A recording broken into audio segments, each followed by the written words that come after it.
ನಮಸ್ತೆ ನವಕರ್ನಾಟಕ ಟಿವಿಗೆ ಸ್ವಾಗತ. ನವಕರ್ನಾಟಕ ಟಿವಿ ಜನಪರ ನ್ಯಾಯಪರ. ನೀವಿನ್ನ ನಮ್ಮ ಚಾನೆಲ್ ಸಬ್ಸ್ಕ್ರೈಬ್ ಮಾಡಿಲ್ಲ ಅಂದ್ರೆ ಈ ಕೂಡಲೇ ಲೈಕ್ ಮಾಡಿ, ಶೇರ್ ಮಾಡಿ, ಸಬ್ಸ್ಕ್ರೈಬ್ ಮಾಡಿ, ತಪ್ಪದೆ ಬೆಲ್ ಐಕಾನ್ ಕ್ಲಿಕ್ ಮಾಡಿ. ಸಂಡೂರು ತಾಲೂಕಿನ ಬನ್ನಿಹಟ್ಟಿಯಲ್ಲಿ ನಿರ್ಮಾಣಗೊಂಡಿರುವ 4 ವೇಬ್ರಿಡ್ಜ್ ಪಾಯಿಂಟ್ ಚೆಕ್ಪೋಸ್ಟ್ಗಳಲ್ಲಿ ಹಲವು ತಿಂಗಳಿಂದ ಅದಿರು ಪ್ರಮಾಣ ಪರಿಶೀಲನೆಯಲ್ಲಿ ಕಳ್ಳಾಟ ನಡೀತಾ ಇರುವುದನ್ನು ಮನಗಂಡ ಸಂಸದ ಇ ತುಕಾರಾಂ ಸ್ಥಳಕ್ಕೆ ಧಾವಿಸಿ ಪರಿಶೀಲನೆ ಮಾಡಿದಾಗ 4 ವೇಬ್ರಿಡ್ಜ್ ಪಾಯಿಂಟ್ಗಳಲ್ಲಿ ಕೇವಲ 1 ಕಡೆ ಮಾತ್ರ ಲಾರಿಯಲ್ಲಿ ತುಂಬಿಕೊಂಡು ಬಂದ ಅದಿರಿನ ಪ್ರಮಾಣವನ್ನು ಕಂಪ್ಯೂಟರ್ ಮೂಲಕ ಪರಿಶೀಲನೆ ಮಾಡಿ ರಸೀದಿಯನ್ನು ನೀಡಲಾಗುತ್ತಿತ್ತು. ಇನ್ನುಳಿದ 3 ಭಾಗಗಳಲ್ಲಿ ವೇಮೆಂಟ್ ಮೂಲಕ ಅದಿರಿನ ಪ್ರಮಾಣ ಪರಿಶೀಲನೆ ಮಾಡದೆ ಹಣದ ಆಸೆಯಿಂದ ಮನಬಂದಂತೆ ಡಿಎಂಜಿ ಪರ್ಮಿಟ್ನಲ್ಲಿ ನಮೂದು ಮಾಡಿದ ಪ್ರಮಾಣವನ್ನು ತಾಳೆ ನೋಡದೆ ಟ್ರಿಪ್ ಶೀಟ್ಗಳಿಗೆ ಸೀಲ್ ಹಾಕಿ ಅಕ್ರಮವಾಗಿ ಅದಿರು ಸಾಗಣೆ ಮಾಡುವುದಕ್ಕೆ ಸಹಕರಿಸುತ್ತಿರುವುದು ಸಾಬೀತಾಗಿದೆ.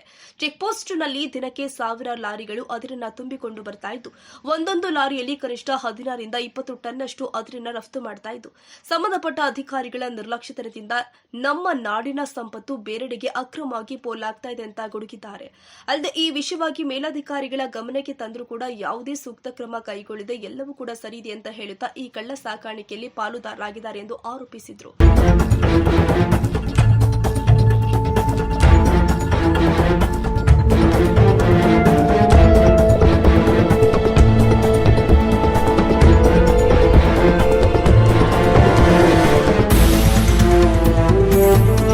ನಾನು 2008ರಲ್ಲಿ ಶಾಸಕ ಸ್ಥಾನ ಪಡೆದಿದ್ದಾಗಿನಿಂದಲೂ ರಿಪಬ್ಲಿಕ್ ಆಫ್ ಬಳ್ಳಾರಿ ಉದ್ದೇಶದಲ್ಲಿ ಹಲವು ಬಾರಿ ಚೆಕ್ಪೋಸ್ಟ್ಗಳಲ್ಲಿ ದಾಳಿ ಮಾಡಿ ಅಕ್ರಮ ಅದಿರು ಸಾಗಾಟದ ವಿರುದ್ಧ ಹೋರಾಟ ಮಾಡಿದ್ದು, ಅದೇ ರೀತಿ ಕಳೆದ ಬಾರಿ ಎನ್ಎಂಡಿಸಿ ಕಂಪನಿಯಿಂದ ಅಕ್ರಮವಾಗಿ ಅದಿರು ಸಾಗಣೆ ಮಾಡಿರುವುದು ಬೆಳಕಿಗೆ ಬಂದಿದ್ದು, ಇದನ್ನ ಸಂಬಂಧಪಟ್ಟ ಪ್ರಾಧಿಕಾರ ಮಟ್ಟ ಹಾಕದೆ ಕಣ್ಮುಚ್ಚಿ ಕುಳಿತಿರುವುದು ಶೋಚನೀಯ ಸಂಗತಿಯಾಗಿದ್ದು, ಇಂದು ಬನ್ನಿಹಟ್ಟಿಯಲ್ಲಿ ಅಕ್ರಮ ಅದಿರು ಸಾಗಾಟ ಕಂಡುಬಂದಿರುವುದು ನಮ್ಮ ದುರಾದೃಷ್ಟಕರ ಅಂತ ಪ್ರತಿಕ್ರಿಯಿಸಿದ್ರು.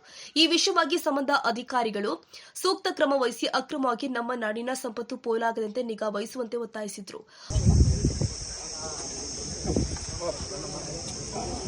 ಇವತ್ತು ಸಂಡೂರಿನಲ್ಲಿ ಮೊದಲನೇ ಬಾರಿ ಶಾಸಕನಾಗಿ 2008ರಲ್ಲಿ ನಾನೇನು ಪ್ರಮಾಣ ವಚನ ಮಾಡಿದೆ ವಿಧಾನಸೌಧದಲ್ಲಿ, ಅವತ್ತಿಂದ ಇವತ್ತಿನವರೆಗಾತು ಸಂಡೂರಿನ ಜನರ ಆಶೋತ್ತರ, ಅವರ ಒಂದು ಭವಿಷ್ಯ, ನೆಲ, ಜಲ, ಸಂಪತ್ತು ಮತ್ತು ಇಲ್ಲಿ ಅಭಿವೃದ್ಧಿ ಕಾರ್ಯಕ್ರಮಗಳಿಗೆ ಒಬ್ಬ ಮನೆ ಮಗನಾಗಿ ನಾನು ವಿಧಾನಸಭೆಯಲ್ಲಿ ಹೋರಾಟವನ್ನು ಮಾಡಿ ಜೊತೆಗೆ ಇಲ್ಲಿ ಕೂಡ ಅವರಿಗೆ ಸ್ಪಂದಿಸಿ ಇವತ್ತು ಆಡಳಿತ ಮಾಡ್ಕೊಂಡು ಬಂದಿದ್ದೀನಿ.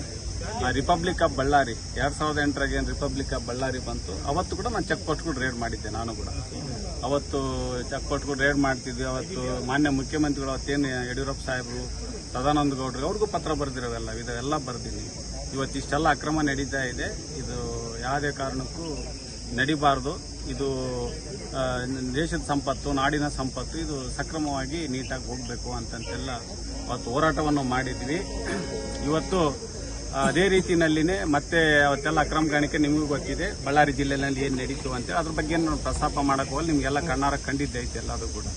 ಅದಾದಮೇಲೆ ಸಿಇಸಿ ರಚನೆ ಮಾಡಿದ್ರು ಎಲ್ಲರೂ ಕೂಡ. 2013ರಲ್ಲಿ ಸಿಇಸಿ ರಚನೆ ಮಾಡಿ ಈ ಥರ ಕ್ವಾಂಟಿಟಿ ಕ್ವಾಲಿಟಿ ಈ ಥರ ಹೋಗಬೇಕು, ಸಂಪತ್ತು, ನೆಲ, ಜಲ, ಸಂಪತ್ತು ಕರೆಕ್ಟಾಗಿ ಆಗಬೇಕು ಅಂತೇಳಿ ಸಿಇಸಿ ರಚನೆ ಮಾಡಿ ಅವತ್ತು ಮೈನ್ಸ್ಗಳೆಲ್ಲ ಆಕ್ಷನ್ ಮಾಡಬೇಕು. ಇದೇ ಮೊದಲೇನು ಮೈನ್ಸ್ಗಳಿದ್ದು ಯಾವುದು ಅಕ್ರಮ ನಡೆದಿಲ್ಲ, 50 ವರ್ಷ ಮಟ್ಟ ಎ ಕ್ಯಾಟಗರಿ ಮೈನ್ಸ್ಗಳು ಅಂತೇಳಿ ಮಾಡಿ ABC ಅಂತೇಳಿ ಎಲ್ಲ ಮಾಡಿದ್ರು.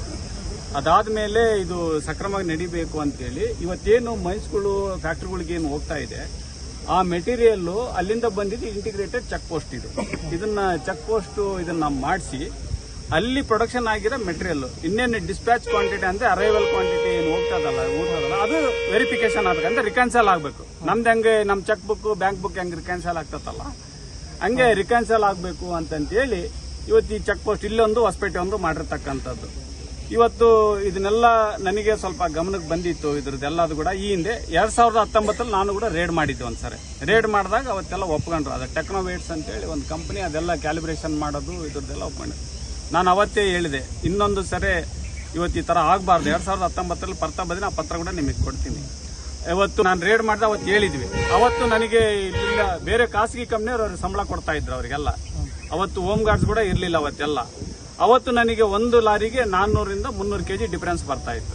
ಅವತ್ತು ಹೇಳಿದ್ರೆ ಅವತ್ತು ಕೂಡ ಒಪ್ಕೊಂಡಿದ್ದಾರೆ. ಅದನ್ನ ಚೀಫ್ ಸೆಕ್ರೆಟರಿಗೂ ಎಲ್ಲರಿಗೂ ಗಮನಕ್ಕೆ ತಂದಿದ್ದೆ ಅವತ್ತಿನ ಇದ್ರಾಗೆ 2019 ಅವತ್ತು ಕೋಲಿಷನ್ ಗೌರ್ಮೆಂಟ್ ಬಿದ್ದೋಗಿತ್ತು ಅವಾಗ ಅಂದ್ರೆ ಆಗಸ್ಟ್ ಸೆಪ್ಟೆಂಬರ್ನ ನಾನು ರೇಡ್ ಮಾಡಿದ್ದೆ, ಅಂದ್ರೆ ಮಂತ್ರಿನೂ ಕಳ್ಕೊಂಡಿದ್ದೆ ಬಿಜೆಪಿ. ಅವತ್ತು ಕೂಡ ನಾನೆಲ್ಲ ಬರ್ದಿದ್ದೆ ಅವತ್ತೆಲ್ಲ, ಇಲ್ಲ ಮಾಡ್ತೀವಿ ಎಲ್ಲ ಅಂತೇಳಿ. ಅವಾಗ ಏನ್ ಮಾಡಿದ್ರು, ಇಲ್ಲ ನಾವೇ ಕೊಡ್ತೀವಿ ಅಂತೇಳಿ. ಈಗ DMG ಇದ್ರಾಗ ಔಟ್ಸೋರ್ಸ್ನಾಗ ಕೊಡ್ತಾರೆ ಸಂಬಳ, ಅವರಿಗೆಲ್ಲ ಔಟ್ಸೋರ್ಸ್ನಾಗೆ ಕೊಡ್ತಾ ಇದಾರೆ. ಅವರು ಕೂಡ ಮೊನ್ನೆ ಹೊರಗಡೆ ಹೋಗೋ ಗಾಡಿಗಳಿಗೆ ಹಂಗೆ ಸೀಲ್ ಹಾಕಿ ಕೊಡ್ತಾರೆ, ದುಡ್ಡು ಇಸ್ಕೊಂಡು ಮ್ಯಾನ್ಯುವಲ್ ಆಗಿ ಮಾಡ್ಕೊಡ್ತಾರೆ, ಒಳಗೆ ಬರಲ್ಲ ಗಾಡಿಗಳು. ಈ ತರ ಇವತ್ತು ಟೋಟಲಿ ಒಂಥರ ಇದು ಪ್ಲಾನ್ಡ್ ಆಗಿ ಇವತ್ತು ಇಲ್ಲಿಗಲ್ ಇವತ್ತು ಇದು ಮಾಡ್ತಕ್ಕಂಥದ್ದು. ಅದಾದ್ಮೇಲೆ ನಾನು ಕೂಡ NMDCಗೆ ಹೋಗಿದ್ದೆ, ಅಲ್ಲಿ ಅಕ್ರಮ ಗಣಿಗಾರಿಕೆ ನಡೀತಾ ಇದೆ ನೋಡ್ಕೊಳ್ಳಿ ಅಂತೇಳಿ ಎಲ್ಲದನ್ನು ಒಟ್ಟಾರೆಯಾಗಿ ನಾನೆಲ್ಲ ಪತ್ರಗಳದೀನಿ, ಎಲ್ಲ ಕೊಡ್ತಾ ಇದ್ದೀನಿ. ಏನೇನು ಚೀಫ್ ಸೆಕ್ರೆಟರಿ ಅವರಿಗೆ ಜೊತೆಗೆ ಕನ್ಸರ್ನ್ ಮಿನಿಸ್ಟರ್ಗಳಿಗೆ ಎಲ್ಲರೂ ಕೊಟ್ಟರೆ, ಮಾನ್ಯ ಮುಖ್ಯಮಂತ್ರಿಗಳು ಕೂಡ ಪತ್ರವನ್ನು ಬರೀತಾರೆ. ಯಾವಾಗ 18/10/2023 ಪತ್ರ ಬರೀತಾರೆ ಇಲಾಖೆಗೆ.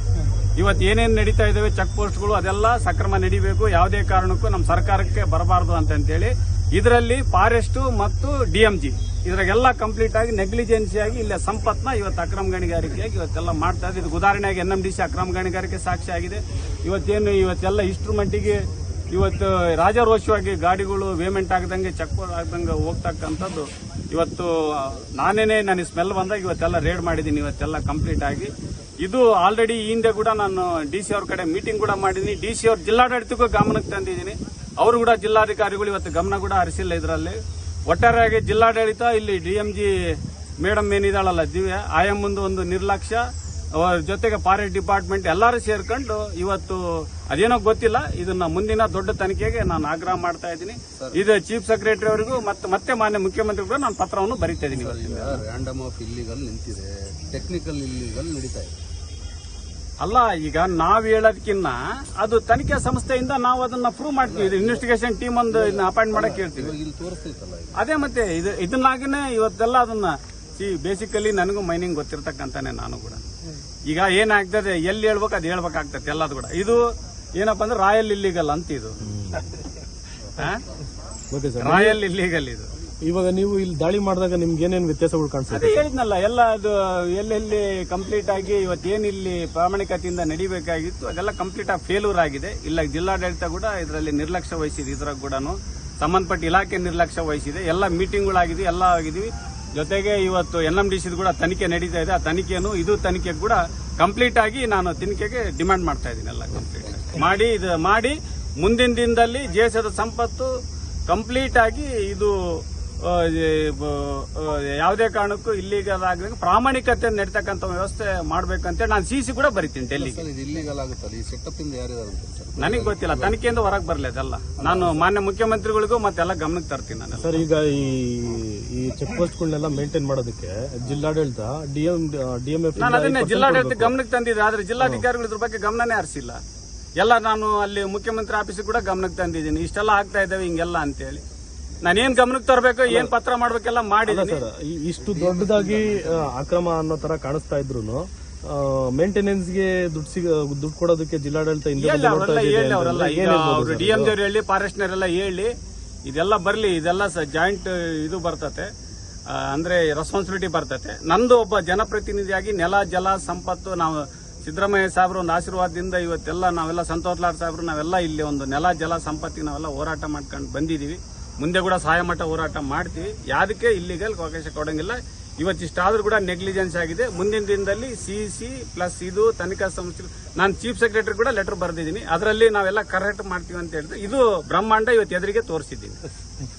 ವೇಬ್ರಿಡ್ಜ್ ಸಿಬ್ಬಂದಿ ರವಿಕೀರ್ತಿ ಮಾತನಾಡಿ, ಕಳೆದ 3-4 ತಿಂಗಳಿನಿಂದ ಇಲ್ಲಿನ ವೇಮೆಂಟ್ ಕೊರತೆ ಇರೋದ್ರಿಂದಾಗಿ ಹಲವು ಬಾರಿ ನಮ್ಮ ಮೇಲಧಿಕಾರಿಗಳು ಆದ ಸಾದಿಕ್ ನೀತಿ, ಭರತ್ ರಾಜ್ ಹಾಗೂ ವಿದ್ಯಾರವರ ಗಮನಕ್ಕೆ ತಂದಿದ್ದು ಒಂದು ಕಾಟದಲ್ಲಿ 1000 ಲಾರಿಗಳನ್ನು ಬಿಡಲು ಸಾಧ್ಯವಾಗುವುದಿಲ್ಲವೆಂದು ಹೇಳಿದ್ದು, ಅಧಿಕಾರಿಗಳು ನೀಡುವಲ್ಲಿ ವಿಳಂಬವಾಗಿದ್ದು ಅಲ್ಲಿಯ ತನಕ ಅದಿರು ಲಾರಿಗಳನ್ನು ಬಿಡಲು ನಮಗೆ ಸೂಚನೆ ಕೊಟ್ಟಿದ್ದಾರೆ ಎಂದಿದ್ದಾರೆ. ವೇಬ್ರಿಡ್ಜ್ ಸಿಬ್ಬಂದಿ ಅರ್ಜುನ್ ಮಾತನಾಡಿ, ನಾನು ಕಳೆದ 3-4 ತಿಂಗಳಿನಿಂದ ಇಲ್ಲಿ ಕೆಲಸ ನಿರ್ವಹಿಸ್ತಾ ಇದ್ದು ಆಗಿನಿಂದಲೂ ಕೂಡ ಇಲ್ಲಿ ಒಂದು ಪಾಯಿಂಟ್ನಲ್ಲಿ ಮಾತ್ರ ಕಂಪ್ಯೂಟರ್ ಮೂಲಕ ಅದಿರಿನ ಪ್ರಮಾಣ ಪರಿಶೀಲನೆ ಮಾಡಿ ರಸೀದಿಯನ್ನು ನೀಡಲಾಗ್ತಾ ಇದ್ದು, ದಿನಕ್ಕೆ 1000 ಲಾರಿಗಳು ಬರೋದ್ರಿಂದ ಒಂದು ಪಾಯಿಂಟ್ನಲ್ಲಿ ಇದನ್ನು ನಿರ್ವಹಿಸಲು ಸಾಧ್ಯವಾಗದ ಕಾರಣ ಇನ್ನುಳಿದ 3 ಪಾಯಿಂಟ್ಗಳಲ್ಲಿ ಸಾಮಾನ್ಯ ರಸೀದಿಗೆ ಸೀಲ್ ಹಾಕಿ ಕಳುಹಿಸಲಾಗ್ತಾ ಇದೆ ಅಂತ ಹೇಳಿದ್ದಾರೆ. ಇನ್ಚಾರ್ಜ್ ಆಗಿ ಜಿಯಾಲಜಿಸ್ಟ್ ಒಬ್ರು ಇದಕ್ಕೆ ಇನ್ಚಾರ್ಜ್, ಅವ್ರ ಅಸಿಸ್ಟೆಂಟ್ ಆಗಿ ನಮ್ಗೆ ಕೊಟ್ಟಿದ್ದಾರೆ. ಇಲ್ಲಿ ಟಾಟಾ 3 ರನ್ ಆಗ್ತಿಲ್ಲ ಸರ್. ಅಲ್ಲ ಜಿಯಾಲಜಿಸ್ಟ್ ಅವ್ರ ಹೆಸರು ಹೇಳ್ರಿ ಫಸ್ಟ್ ಜಿಯಾಲಜಿಸ್ಟ್ ಹೆಸರು ಸಾದಿಕ್ ಸರ್ ಅಂತೇಳಿ, ಸಾದಿಕ್ ನಿಮ್ಮ ಹೆಸರು ರವಿಕೀರ್ತಿ. ನೀತಿ ಭರತ್ ಸರ್ ಅಂತೇಳಿ ಇಬ್ರು ಇನ್ಚಾರ್ಜ್ ಅದಕ್ಕೆ. ಸಾದಿಕ್ ಇನ್ನೊಬ್ರು ಯಾರಂದ್ರಲ್ಲ, ನೀತಿ ಭರತ್ ಸರ್. ಇದು ಬರುತ್ತೆ ನೀತಿ ಭರತ್. ಇವರಿಬ್ರು ಜಿಯಾಲಜಿಸ್ಟ್ ಅವರು.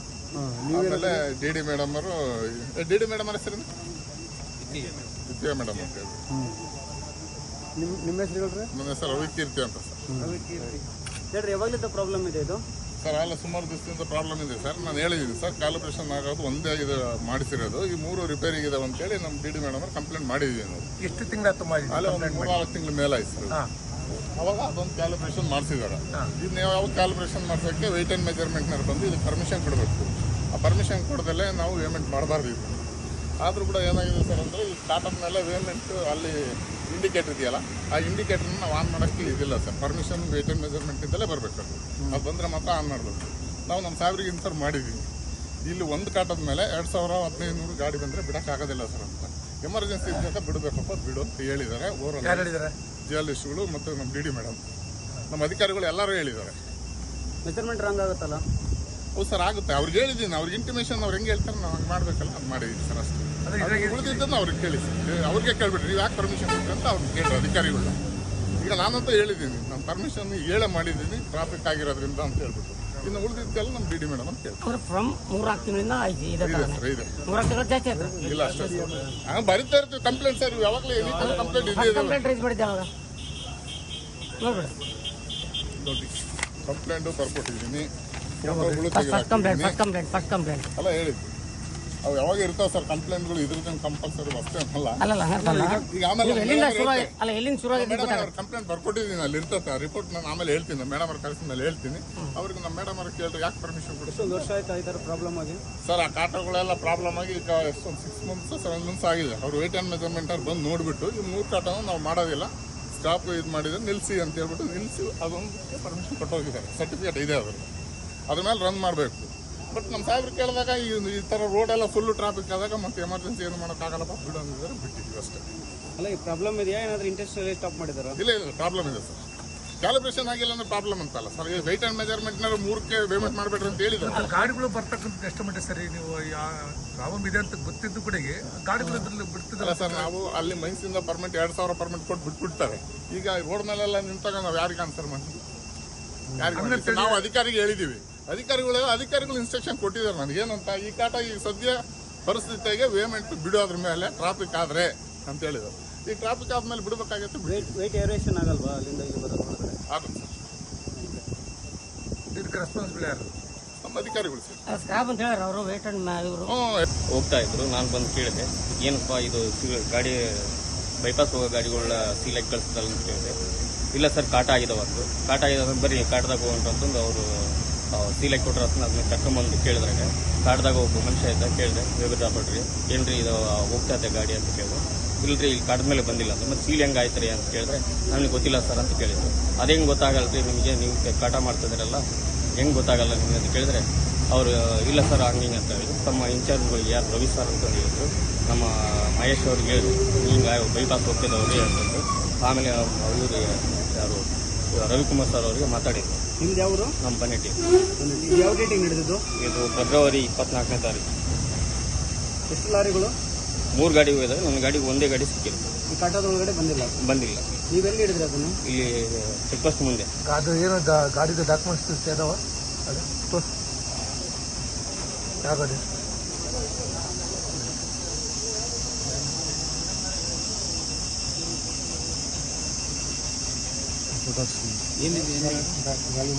ಇಲ್ಲಿ ಒಳಗಡೆ ಬರ್ಲಾರ್ದಂಗೆ ಹಂಗೆ ಬೈಪಾಸಲ್ಲಿ ಹೋದಾಗ 3 ಲಾರಿ, ಆದರೆ ಇವರು ಒಂದು ಗಾಡಿ ನಡೆದಿದ್ದು ಹೇಳಿದ್ರೆ ವೀರೇಶ್ ಸಿಲೆಕ್ಟ್ ಕಳ್ಸಿರೋ ಅಷ್ಟೇ. ಇಲ್ಲಿ ವೆಯ್ಟ್ ಕೂಡ ಮಾಡಿಲ್ಲ.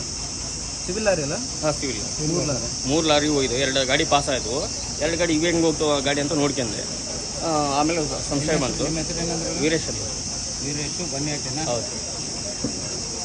ಯಾವತ್ತು ಇದು ಫೆಬ್ರವರಿ 24ನೇ ತಾರೀಕು. ಅವು ಇದು ರಿಜಿಸ್ಟ್ರೇಷನ್ ಕರ್ನಾಟಕದ ಆಂಧ್ರದಿತ್ತ? ಇಲ್ಲಿದೆ ಅಲ್ಲ ಸರ್ ಗಾಡಿ? ಕರ್ನಾಟಕದ. ಕರ್ನಾಟಕ. ರಾಜು ಪಾಳೇಗರ್, ನವ ಕರ್ನಾಟಕ ಟಿವಿ.